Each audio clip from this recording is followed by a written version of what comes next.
põllupäevik. Tere kuulama järjekordset Baltic Agro põllupäevikut. Täna on 17. aprill aasta 2025.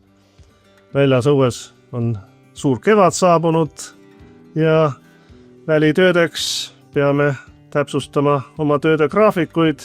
Selge see, et põhilised tööd on ju ammu juba plaanitud ja osad tööd kindlasti ka juba tehtud.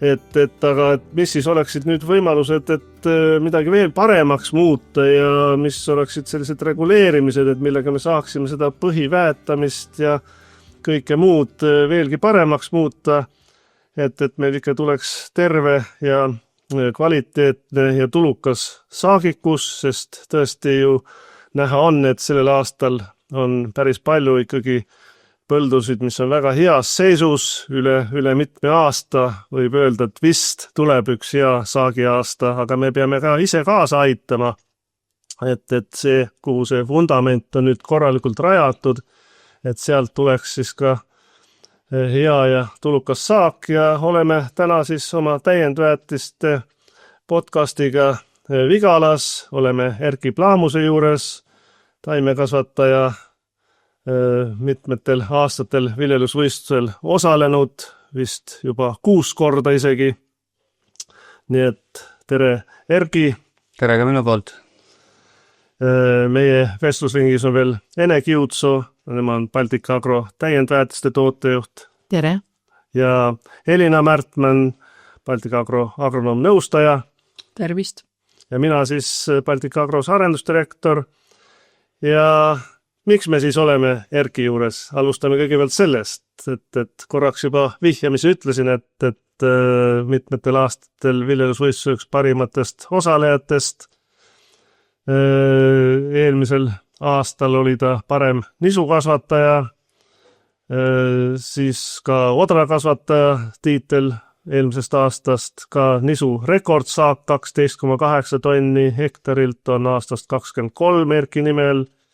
Sealt aastast siis ka põldua rekordsaak 6,8 tonni ja ka tulukuse rekord, nii et just tahangi seda rõhutada, et ka tulukus võib tulla selliste kõrgete saakide ja täiendväetiste puhul, et tihti öeldakse, et ma ei taha lisakulutusi teha, aga need kulutused on suhteliselt väikesed võrreldes sellega, mis on juba ennem tehtud. Ja võib-olla Erki, siis ma küsisin kõigepealt sinu käest, et kuidas sinu farm on nüüd siin arenenud, mis aastast sa üldse juba tegutsed ja kui suurtel pindadel mida kasvatad, et räägi lühidalt nendele, kes ei ole kuulnud sinu majapidamisest. No alustada sai enam Koolustuse kooli lõpetasin 2010 aasta. Siis oli kuskil 150 hektarit maad meil. Ja tänaseks on 1000 hektarit. Ja koristus all on see aasta 9 hektarit jämedalt. Ja siis on ristikuid ja mõned püsirohumaad. See on puhas taimekasvatus talu sul, et loomi ei ole meil ju. Need orgaanilist väetist sul kasutada ei ole või sa saad naabritelt midagi? Naabritelt midagi ma saan, nad teevad minu ristikud ära ja siis ma sõnikut vastu nende käest selle eest. See tuleb ka kasuks. Aga kuna sul siin Vigala kandis on rasked savikad maad, siis kuidas seda orgaanika sisaldust tõsta, siis ma olen kuulnud, et sa oled ka üks, kes on biospektrumit kasutanud juba aastast 2019, et sa oled näinud, et sellega oma muldasid oled saanud paremaks. No tundub, et ta paremaks teeb ikka mulda. Mulad on ka sõredamaks läinud ja elavamaks. Nii et plaanid ka sellel aastal? Jaa, plaanis on sees, et see 10 eurot ka nüüd enam asja ei mõjuta, et siin võib-olla ongi kasuks selline pikaajaline siis kasutamine, et meil on vist kogemusi ka mujalt. Ja mina võin kommenteerida, et me seda biospektrumit, ma arvan, et oleme katsetanud isegi aastast 2018 katsekeskustes, aga üks üsna sama pika ajalooga katse on meil Jõgevamaal Perevaras ja see kestab tegelikult tänase päevani. Ja seal siis on katse hästi lihtne. Ühele osale põllust iga kevad me pritsime biospektrumit ja tegelikult see kevad ongi juba 7. kord, kui siis ühele samale alale see biospektrum pritsitakse. Sinna muidugi ka sügisel pärast saavi koristamist pritsitakse biosplito ka. Aga tõesti, põllumees ju tahab alati näha ka midagi silmaga, et mis sellest kasu on. Nii et kui eelmine aasta kevadel ma mullaproove sealt põllult võtsin, siis tegelikult mulle hakkas silma see, et see pikaajaline töödeldud põlluosa oli selline hästi homogeenne. Ja võrreldes siis see kontrollosa, mis siis seda töötlust ei ole saanud, siis seal olid sellised vesised alad. Ma ei saa öelda, et nad olid suured veeloigud peal, aga nad olid sellised, nagu peegeldasid niisugused, ütleme mikroalad siis, niisugused mõnemeetrised ja natuke suuremad, et tegelikult see hakkas väga tugevalt silma. Et see sobiks väga hästi puhtalt taimekasvatajatele, aga kellel on ka loomad, kas ka sellisel farmil tasuks ära ikkagi? Meil on tegelikult katseid ka sellest, et ka põldudel, mis on saanud orgaanikat, see sama hästi toimib. Lisada. Just, et toimetäitsa on olemas. Ja kui me vaatame siis ka võib-olla rahalist poolt, siis nende 6 koristusaasta keskmisena on siis töödeldud põllu poole pealt keskmine saak 800 kilo kõrgem. Ja ka rahasse lüües, kui me nüüd see tooteina maha võtame, siis see on laias laastus 150 eurot hektarit. Ma ei tea, Erki võib siin raputada pead või noogutada, on see vähe või palju, et see 150 eurot juurde saada. Päris hea summa ikkagi. Ja lisan veel selle, et eelmisel kevadel me läksime selle katsega natuke edasi, et võtsime ka sellised innovaatilised mullaproovid, kus siis lasime hinnata, kuidas on see haigustekitajate surve siis kontrollalal ja kuidas on siis see 6 aastat töödeldud alal. Ja tõesti meie üllatuseks olid sellised tulemused, et hinnati erinevaid haigustekitajaid, aga töödeldud alal oli haigustekitajate surve olenevalt haigusest siis kuskil 10–80% see haigussurve madalam. Et ma võin niimoodi lihtsalt öelda, et see on ilmselt mulla nii-öelda oma loomulik võime siis nende haigustekitajatega võidelda või seda survet tagasi hoida, on siis sellel töödeldud alal ikkagi tunduvalt kõrge. Eks see on alati väga oluline, et me saaksime põllud ühtlasemaks ja see, kui me saame ainult mõnelt põllult väga kõrgeid saake, siis see ei ole näitaja, meil on tarvis kogu farmi territooriumilt või siis suuremalt jaolt kogu Eesti territooriumilt head saaki saada. Et kuidas, Erki, sa oled rohkem miinimummullaharija või ka künnad või kuidas see künniprotsent? Ma olen viimast aastat kündi vähemaks jäänud, künnama võib-olla 20%. Siis rohumaad ümber. Rohumaid ja siis oajärnemaad olema ka kevadaks üritanud künda, sügisel aega on. Ja ülejäänud ikka läheb randaalimise teel, et 2 korda randaalimist põhimõtteliselt. No, kuidas talivilja protsent? No, talivili on kuskil, ütleme, 70%. Osamaad on meil märjad, kus üle kujutab talvel, et pole mõtet talivilja panna, et veekahjustused on nii suured, et on nagu suvi vilja alla. Kuidas nüüd sellel talvel siis talvitamine oli, kas jäid kõik kultuurid alles? See talv on väga hästi läinud, et kõik on alles ja pole isegi veelõigu kohtasid pole väga põllu peal, et ei mäletagi, mida nii hea aasta viimati oli. Nii et on loota häid tulemusi sellel aastal siis või nüüd ainult veel juurde rajada, üles ehitada seda saaki sinna korraliku kõva vutamendi peale, mis sa sügisel oled rajanud? No suvi on ees veel, aga Savimaad veel niisust hoiavad siin, et ikka jopab.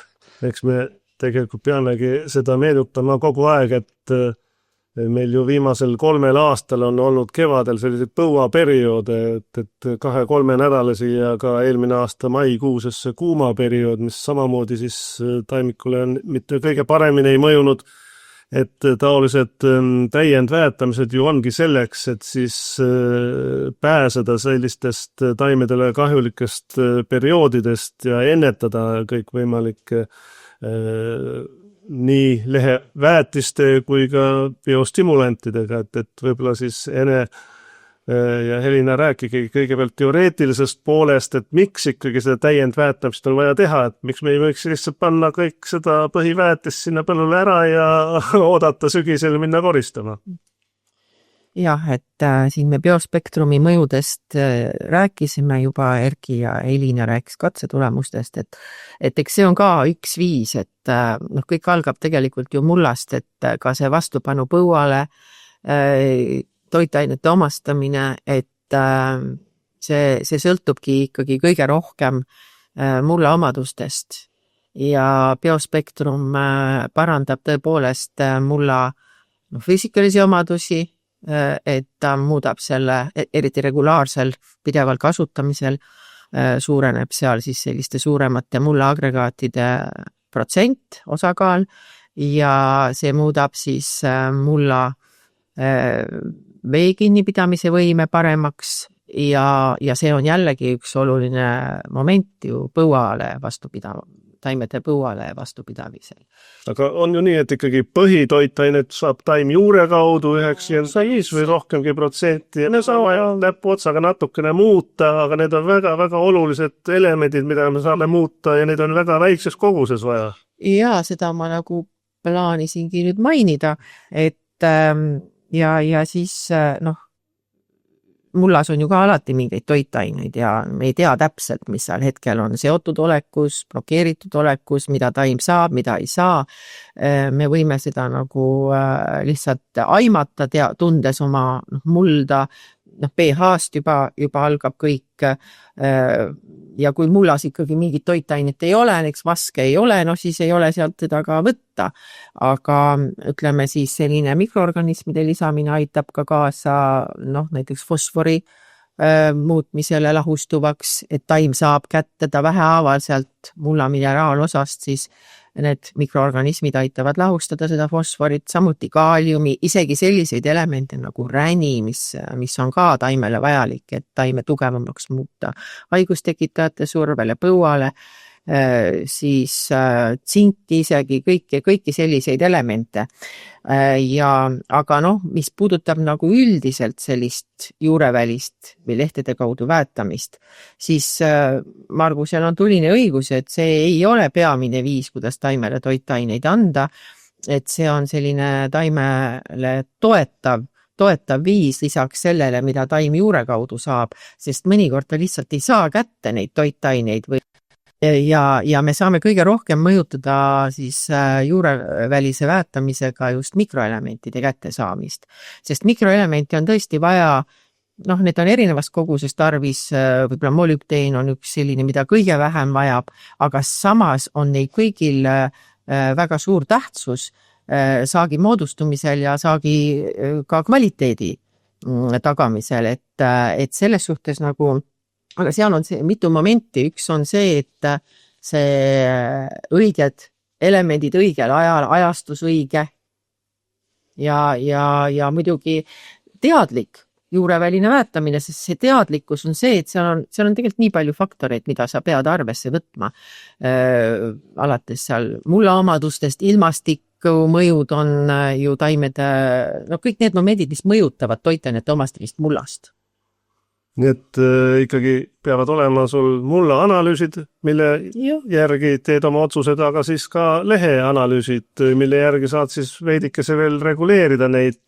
Me oleme siin viimastel aastatel teinud neid leheanalüüse Jaaro laboris ja meil on ka teatud juba kogemus nüüd aastatega kogunenud, et enam-vähem väike nagu selline juba teada, et mis sealt võib puudu tulla, on nagu eelnevate aastate tulemusel. Elina, kas on nii, et teatud elemendid kipuvad igal aastal nagu puudu tulema?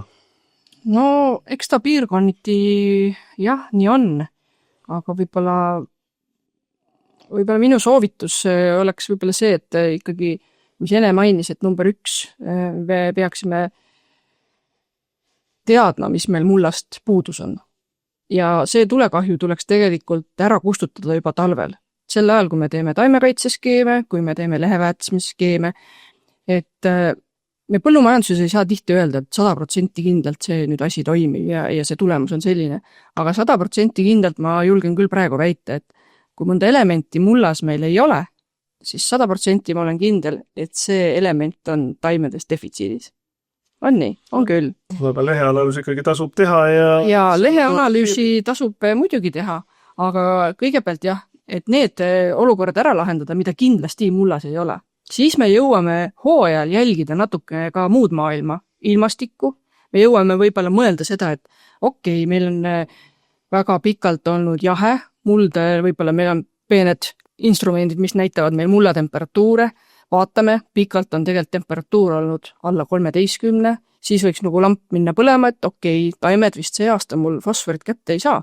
Ja tuleb skeemi lülitada näiteks lehe kaudu ka natukene fosforit. Või kui ütleme lipulehes, meil on seal mõnes skeemis on näha, et kaaliumit on sisse planeeritud, mõnes ei ole, aga kui me näeme, et ikkagi see mai lõpp kisub kuumaks, põuaks, siis võib-olla samamoodi lambike põlema, et kaaliumiga natukene seda asja leevendada, kas lipulehes kaaliumisisaldust tõsta või siis lihtsalt nendel, kellel ei ole kaaliumit, siis oma leheväetamisskeemi see kaaliumi lisada. Et see ongi, et me jõuaksime lihtsalt sellise niisuguse ilmastiku eripäraga tegeleda. Ma ütleks ka oma arvamuse selle kohta, et mina ütlen, et leheanalüüside tulemuste ootamine on tagantjärele tarkus. Tegelikult võtame näiteks kõrsumise faasis teravili, ta kasvab nii kiiresti, kõik toimub kiiresti ja kasv on intensiivne ja tegelikult taim vajab sellel ajal praktiliselt kõiki toitaineid päris suurtes kogustes. Ja see, kui ma saan selle leheanalüüsi vastuse, see rong on ammu läinud, et mis ma sellega peale hakkan.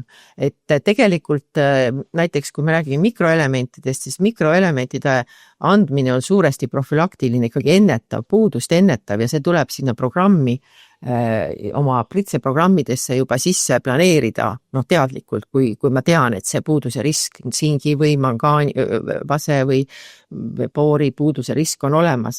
Et ega me ei oota ju keegi ära rapsi poori puuduse nähtusid ja sümptomeid.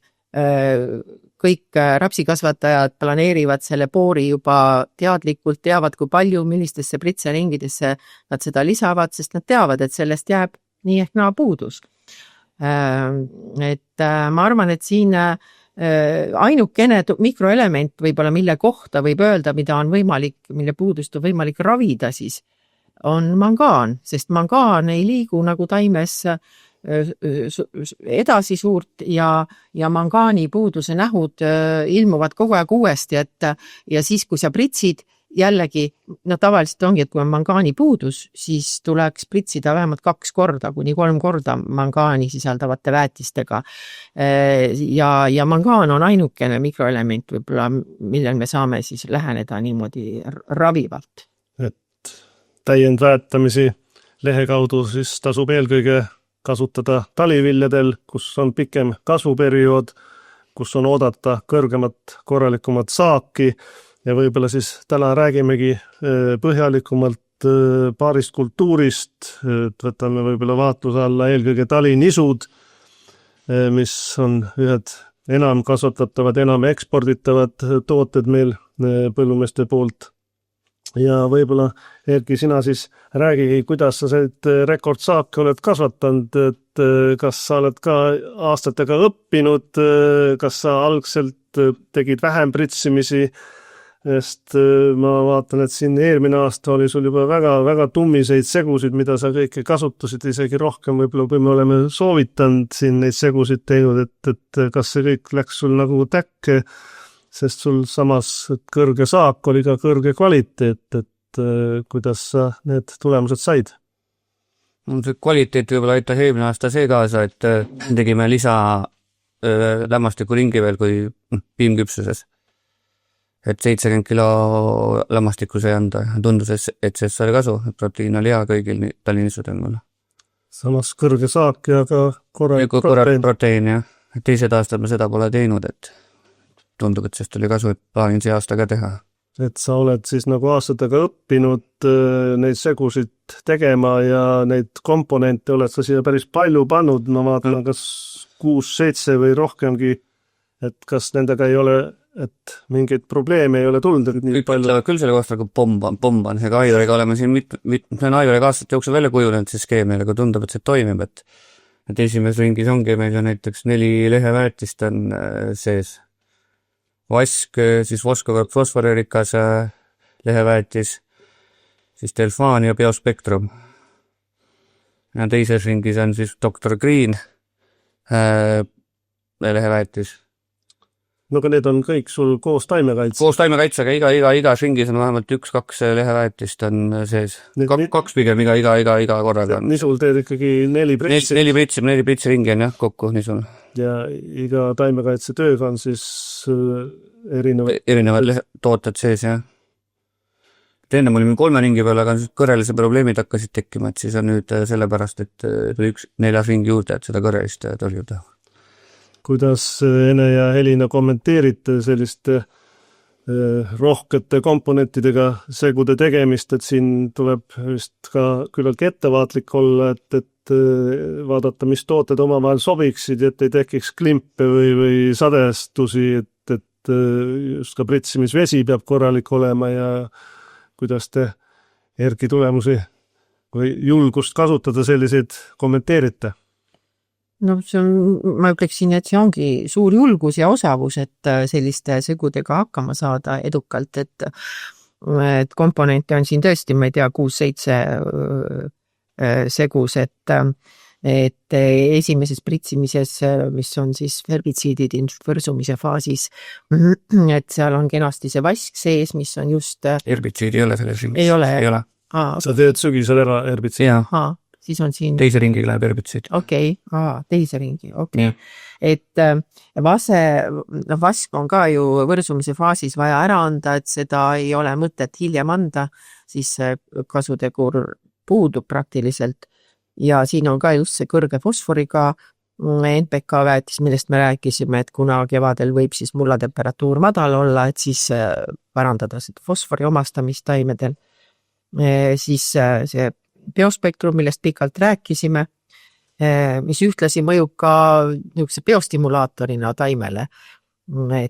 Ja Delfan Plus, mis on siis see tüüpiline tuntud aminohapetega biostimulaator, et kui on just sellised mitmekomponendilised paagisegud, siis Delfan Plus on väga omal kohal seal, sest see aitab nagu tasakaalustada seda segu ka ja ühtlasi aitab kaasa nende kõikide toimeainete või toitelementide imendumisele taime, et see kasu on siis maksimaalne. Ja siis tean, et Dr. Green Teravili on teises pritseringis ja kombitopp ka ja safe ka, eks ole. Dr. Green ongi selle... Dr. Green on eraldi. Herbitsiidiga koos. Eraldi, eks. Ja. Aga herbitsiidi pead alati tegema või sa vaatad sõltuvalt umbrohtumusele, et vahest võib-olla piisab ainult sügisesest tõrjest või ikkagi teed... Ei, ma alguses juhadal vaatad küll, et tegelikult poleks vaja, kui vaatad neid kootesi, mis on pritsimisvead ja siis sügiseks on ikka... Parem ikka ära teha, et kindel olla. Kindel olla, ma on igavasti ära teinud, jah. Et see Dr. Green Teravil muidugi sisaldab siis kõiki neid teraviljale olulisi mikroelemente ja üsna kontsentreeritult, et ainult seal on natukene sees ka sekundaarseid toitaineid, aga ainult mikroelemente on seal minu meelest, kas oli 215 grammi kilo väetsi kohta päris korralikus kontsentраtsioonis. Ja mis sellel Dr. Greenil on veel teraviljal ja ka rapsil on see omadus vee pH-d alandada. Et me siin sinu kodus mõõtsime just pH-d, et see vee pH, mida sa siis kasutad ka pritsimisel, oli 7,5 orienteeruvalt. Meil olid siin sellised kiirmeetodil pH-ribad. Et öeldakse ju, et see pH võiks olla 5,5-6 vahel, see vee pH, kui hakkad komponente lisama. Et see 7,5 on selline, mitte ka, on ka isegi üle 8 ju pH-d ja me karedust ei mõõtnud siin juures, et kui sa lisad selle Dr. Green teraviljas, ma arvan isegi, et mingit veepehmendaja vajadust ei ole, et see tõmbab juba selle pH üle. No tal on see komponent sees, see pH alandav komponent ja seal on ka aminohapped sees. See alandab juba siis. Ja siis on siin, sa oled ikka korralikult tegelikult panustanud mikroelementidele, et siin ei tohiks küll nagu millestki puudu jääda, et siin on ka veel skeemides sees kombitopp, kus ju ka on see mangaan ja tsink lisaks magneesiumile, väävlile ja kaalium veel, safe ka. Kaalium ju on ka, Elina ilmselt hiljem siin natukene võib-olla tutvustab, räägib.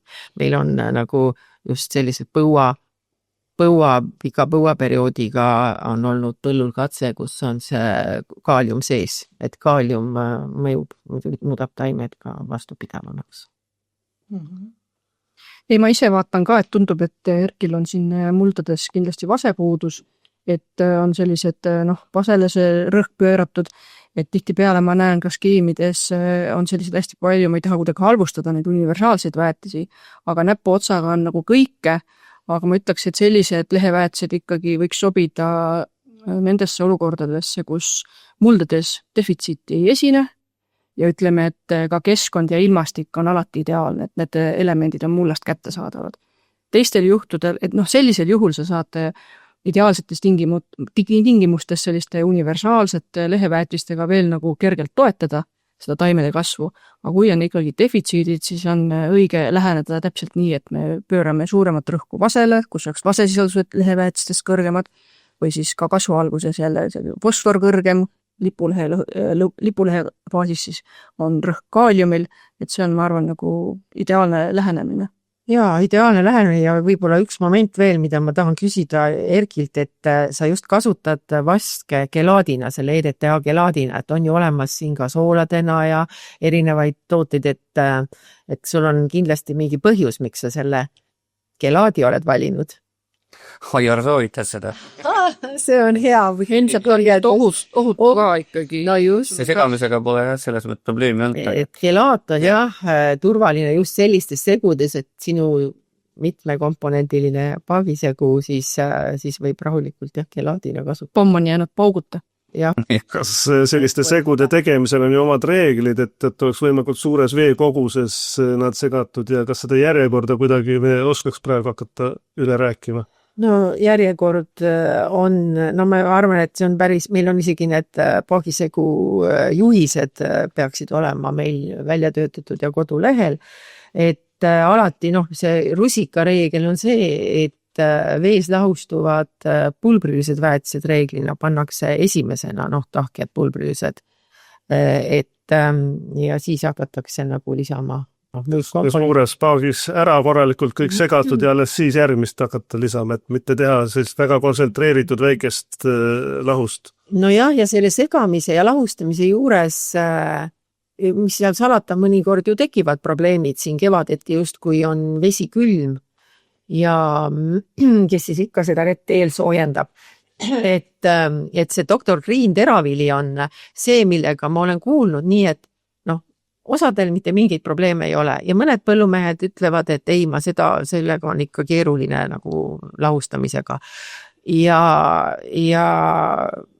see on ka selline toode, mida kui teda paagisegus kasutatakse taimekaitsega, siis ta alati tuleb lisada esimesena paaki. Aga ma ei tea, kas sinul on olnud sellega lahustamisega, kui on külm vesi ja kõik, et siis lihtsalt peab olema seda kannatlikkust, sest lahustumine kestab kauem kui veetemperatuur. Lahustamis juba pole probleeme olnud Dr. Greeniga. Aga vist üks aasta oli poor oli ka juures, et poor vist kleepis piustid kinni, piustid läinud, otsapeli läinud, jäid tööle, ei läinud kinni. Tundub, et see oli poori viga.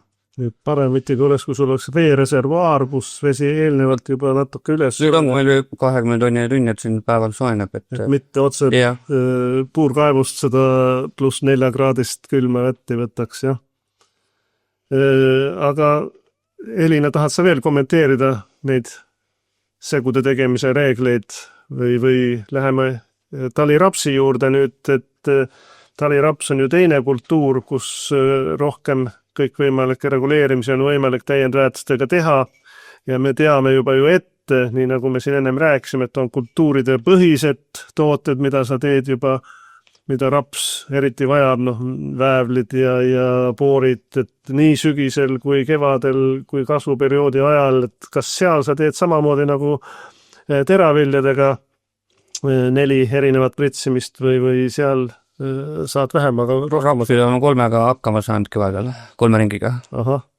Ja mis need põhitooted siis, millistes pritsimistes oleksid, et mida algul kasvuperioodi alguses taim vajab ja kas seal need komponentide segude hulk või toodete hulk segus on natuke väiksem või on sama palju kui see oli ka sama nagu niisulgi esimeses ringis on 4 toodet korraga väetist. On fosforirikas väetis, siis on boor, biospektrum ja delfaan. Et boori ma olen jaganud 2 esimese ringi peale ära boori koguse. Aga võib-olla selleks, et nüüd teada seda algtaset, mille pealt sa hakkad nüüd kasvu reguleerima, räägi ka mõne sõnaga põhiväetistest, et kuidas need sul paigas on, sest seal sõltub ju ka palju sellest, et kas põhiväetistes olid mikroelemendid või ei olnud, et kas sa annad sügisel kasvueelselt, külvieelselt juba mingi NPK või... Külvieelselt oleme NPK ära pannud, kevadeti juba NPK-d pannud. Ja kevadeks on jäänud ainult lämmastik. NS jah, on kevadel. Mitu korda sa pannud? Kaalium on sul vist ka. No nüüd 2 aastat olema kaaliumit ka pannud kevadel. Kornkaalid. Ja kornkaali. Pealt. Jah, on läinud kevadel. Sest sul on need kaaliumivaesed. Kaaliumivaesed mullad, jah. Ja raps vajab eriti kaaliumit ju peaaegu sama palju kui lämmastik. Ja 2 aastat oleme nüüd kaaliumit kasutanud. See on ka suur asi. No kevad on 3, siis 2 NS on 2 ringiga ära pandi ja siis kaalium ka. 3 pealt väetamist kokku. Nii et kui me rääkisime, et siin saagirekordid on nisu puhul Erki käes, siis ka taliraps on sul väga heade tulemustega. Ma mäletan siin mõni aasta tagasi, sul olid ju ka üle 5 tonnised rapsisaagid. Ja nüüd mitu aastat pole olnud, et... No nüüd jah, ei saanud talvitumisega hakkama, aga loodab, et seekord on vist rapsid ka väga ilusad. Jaa, praegu väga ilusad, et äkki see aasta joppab. Et siis, kui taimik on väga korralik, et siis tasub teda ka toita vana talupoja tarkuse järgi, et sööda ikka seda lehma, kes ka piima annab, et ka põllul, kui taimik on korralik, siis tasub sinna väike lisapanus teha ja väga korralik võib-olla siis lisasaak saada ja tulukus, nagu ma ütlesin, oli ka ju sinu nimel. Yeah. Et Ene ja Helina võib-olla kommenteerige siis ka seda rapsi toodete paketti, mida ta kasutab, et kas te oskaks midagi täiendada veel või mida ta peaks muutma või kasvu reguleerimist. Me võib-olla siin nisu juures hüppasime ka üle selle kasvu reguleerimise juurest, et sina kindlasti teed ju 2 kasvu reguleerimist, jah. Eile just tegimegi esimese kasvu mooduse ja CCC ära, et ja teine ring on medaksiga mõeldud siis. Et see on väga oluline, et kui mis see üldine lämmastiku tase, sellest me ka ei rääkinud, mis sul nisude puhul jääb sinna kuskile 150 ja 200 vahele või? No koos see kui nüüd see lisavaring ka teha portiini, siis tuleb 180. Et iseenesest see ei olegi... Kevadine. Et iseenesest see ei olegi ju väga palju, kui arvesta seda, et sa võtad ju üle 10 tonniseid või siin 12 tonniseid saate, siis see on ju väga-väga efektiivne lämmastiku kasutamine just tänu nendele mikroelementide ja tasakaalustatud toitumisele. Et rapsi juures, kuidas seal on umbes see lämmastiku tase sama? Raps on 160 on praegult. Et kui nüüd väga-väga ilus edasi on kõik kasv ja ka maikuu tõotab ilusat, kas siis paned veel ühe lisaks või... Ma arvan, ei hakka panema lisaks, jah, teab sinna 160 peale. Ja saaki sa riid siin nagu 4-5 tonni peale siis? No äkki tuleb. Äkki tuleb rohkem ka, jah? Jah, tuleb lootma. Kuidas teie kommentaar selle rapsi täiendväetiste juures oleks? No kindlasti on näha, et lehe kaudu on selle põua kaitseks päris palju kaaliumit lehe kaudu panustatud. Et see võiks aidata kindlasti selle põuaga võidelda. Aga tegelikult jah, mis võib-olla selles skeemis, kui sul tõesti need ootused nii kõrged on, siis mis minu soovitus oleks, et meie oleme siin kas ka aastast 2019 katsetanud sellist toodet nagu pruun merevetika ekstraktiga boori ja molübdeeni. Ehk et sel ajal, kui antakse seda boori, siis lihtsalt läheb koos merevetikaga boor molübdeen. Et meie oleme tõesti saanud häid tulemusi sellega. Et kõige lihtsamad näited meil põllumeeste juures ongi need, et kui põllumees läheb tegema boori, siis meie anname teisele poolele põllule siis pruun merevetikaga boor molübdeeni ja need tulemused keskelt läbi kipuvad jääma sinna pluss 400 kilo. Ja see ei ole ainult, et tegelikult on ka 1-3% õlisuse lisa. Mis kasvubaasis see nüüd oli? See on põhimõtteliselt enne õitsemist, aga põhimõtteliselt jõuab. et kui põllumees läheb poori panema, siis lihtsalt oleks see valik, et poor koos merevetika ekstraktiga. Et nii lihtne ta ongi. Et kõige väiksemad enamsaagid on tegelikult seal 100 kilo juures.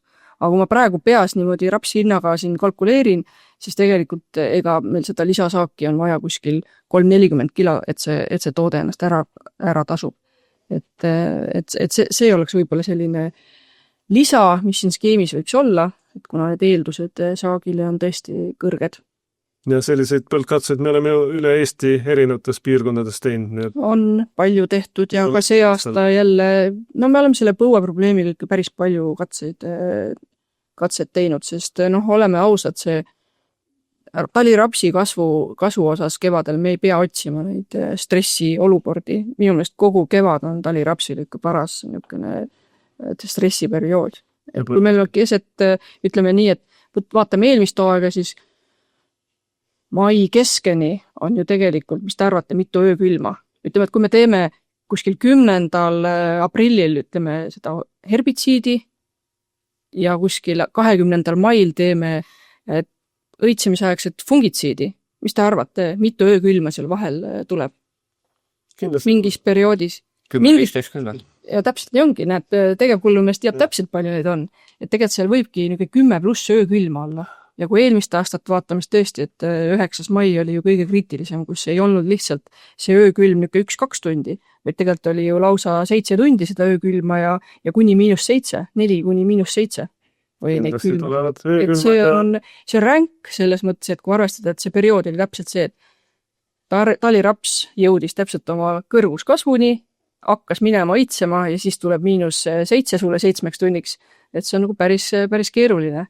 Siis paar päeva on niisugust optimaalset aega ja siis, kui te mäletate, eelmise aasta suve seminari Luunjas +30, seda oli 10 päeva, nii et järgmine laks talirapsile, mis siis tõmbas selle õitsemise lõpu koomale. Et tegelikult ma ütleks küll, et taliraps, seal me ei pea otsima seda stressi kohta. Et see pruun merevetikaga toode sees igal juhul tasub. Tulevad öökülmad ja tulevad põuaperiood kindlasti, et kui meil 3 aastat järjest on põuaperiood all, siis arvat võib, et juhtub ka sellel see on tavapärane. Nagu selleks valmis olema selliste toodetega just, mis taimel seda stressi vähendavad ja aitavad taluda seda. Ja ega maikuu on ju ka tegelikult, vaatame sademeid, ega see ei ole ka, et ühes piirkonnas on ainult 1-2 milli. Siin võib käe peal lugeda neid piirkondi päris palju, et Põlva, Tartu, Põhja-Eesti, et ega ta on ka sademetevaane see maikuu, et see on ka veel omaette stress. Ma mainiks veel selle toote, et võib-olla ollakse need, kes on juba sellised pruunvetikaga boorimolüpteeni kasutajad, siis kindlasti on kuulnud Fülgrin boorem MO-st, aga tänavu meil mingil määral ka seda oli laos, aga tänavu on meil Naturamer rapsopuust, et see võib-olla võõras nimetus, et lihtsalt kui kohtate sellist toote nimetust, siis teate, et see ongi see pruunvetika ekstraktiga boor ja molüpteen. Väga hea, et meil on sellised võimalused vähemalt olemas, et siis me peame ka ise tublid olema ja mitte jääma lootma ainult sellele ilusale ilmale, vaid peame ka ise kaasa aitama. Et Erki, siis mis sa selle aasta kohta veel oskaksid öelda, mis siin on meil mingeid erisusi sellel aastal, kas sa plaanid veel või mingeid muutusi oma tehnoloogias või saad sa maid veel juurde või kuidas sinu tulevikuplaanid on? Mingid maad peaks natuke juurde tulema mul siin veel, aga plaanid, ma arvan, jäävad samaks. Enam-vähem talvel need tegid, need praegu kehtivad. Need on toiminud, need plaanid ja ma pole siin väga muuta midagi. Väga tore kuulda. Et ütle võib-olla veel hektarid ka, et palju sul seda talinisu on praegu? Talinisu on 330 hektarit. Ja talirapsi? Rapsi on 100 ja taliotra on 110. Kas plaanid ka suviviljasid nüüd mida külvata? Jah, suvivilja. Libliköölisi tuleb 160 hektarit. Ernes või Uba? Uba on 95 ja 70 tuleb Ernes siis. Ja 100 hektarit tuleb peaaegu suvirapsi.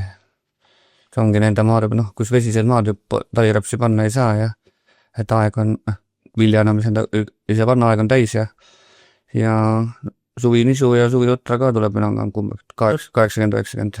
Mõne sõnaga võib-olla iseloomusta, kuidas sa suviviljade tehnoloogiat teed, et seal sa nii palju ei panusta või pritsimised? No suviviljad on ka kaks pritsiringi on nisudel ja otradel. Aga samamoodi leheväetused? Leheväetused samamoodi on sees, jah, seal. Sest eelmine aasta sul oli ka parim suvi Oder ju, nii et sa seal ikkagi tegid ka ühte või teist. Jah, nagu leheb, seal on ka samamoodi, leheväetuse skeem on suht sama endal. Biospektrum on sees seal, jah. Ja Delfaan ja rapsidega eelmine aasta oli ka suvirapsidega läks hästi, et 3 tonni sai keskmist saaki sai juurde. Teine ei saa talirapsistki nii palju, jah.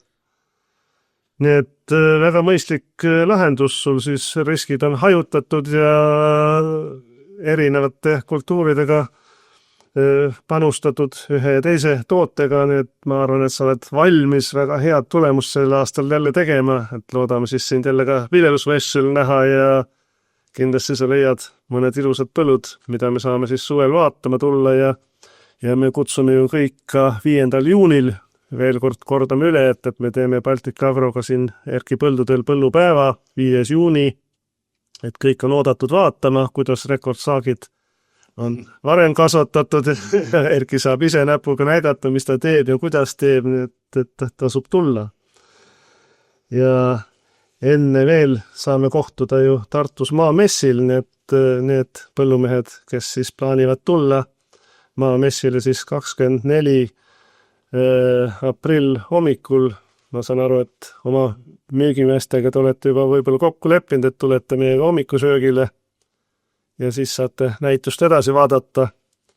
Aga mida võib-olla veel sooviksite põllumeestele öelda sellel hooajal, et kas tooted on meil kõik olemas ja kuidas selle saadavusega ja hindadega, et kas need hinnatasemed ja asjad, ma saan aru, et kui võrrelda põhiväetistega, siis tegelikult ikkagi ju leheväetus on suhteliselt soodus kasutada ja just see, kui palju ta tagasi annab, et kindlasti tasub selle täiendväärtistega mängida.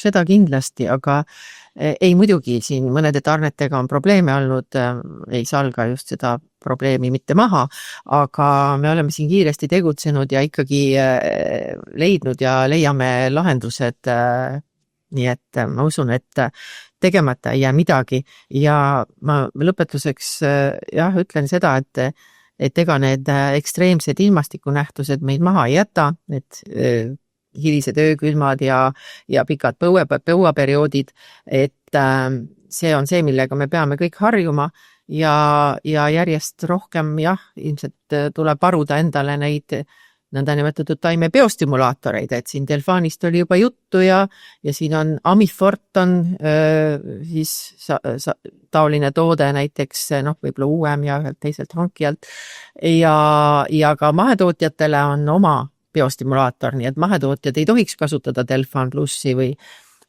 siis Amiforti, vaid neil on Vegenergi. Nii et jõudu kõigile ja vastupidavust. Ja mina loodan võib-olla siin lõpus lihtsalt seda, et ajalugu korduks. Et täna on jälle 5 aastat möödas sellest, kui viimati oli Eesti keskmine taliraps 3 tonni ja rohkem. Et tegelikult see oli 2015, 2020 ja täna meil on ju 2025. Et jääb loota, et ajalugu kordub ja tulevad ilusad tulemused. Sa tuletad ajalugu meelde, mul tuleb siis aasta 2015 meelde, kui oli väga super vilja aasta ju Eesti põllumeestel esimest korda tuli inimese kohta 1 tonn teravilja. Et see oli kunagi nõuka ajal püstitatud eesmärk ja see sai tookord esimest korda täis ja ma usun, et see aasta peaks ka samamoodi tulema. Et mis sa, Erki, veel teiste põllumeestele tahad edasi öelda? Saame kõigile jõudu ja jaksu ja siis kohtume 5. juunil. Väga hea. Aga suured tänud siis Erki, Elina ja Hene, et tulite siia teistele oma mõtteid edasi andma ja suured tänud ka kõigile kuulajatele. Soovime head taimekasutusaastat ja kohtumiseni Erki põldudel. Kõike head! Põllupäevik.